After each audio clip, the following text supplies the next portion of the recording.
ஒரு முறை அத்ரி ரிஷியின் மனைவியான அனுஷியா சிவன், பார்வதி மற்றும் கணேசனை தன் வீட்டிற்கு விருந்திற்கு அழைத்திருந்தார். அதனால் அவர்களும் சென்றிருந்தார்கள்.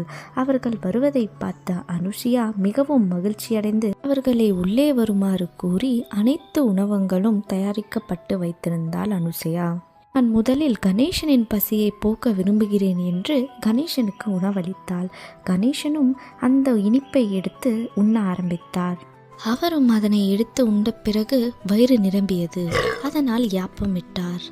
சிவபெருமானுக்கு பரிமாறப்பட்டது. அவரும் கணேசனை தொடர்ந்து சிவபெருமானும் உண்ண ஆரம்பித்தார். அவரும் அதனை உண்டு யாப்பமிட்டார்.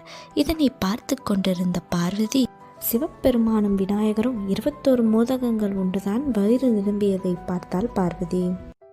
இதனால் 21 மோதகங்கள் விநாயகருக்கு படைக்கப்பட்டு நம் வேண்டுதல்கள் வைத்தால் நிறைவேறும் என்று நம்பப்படுகின்றது.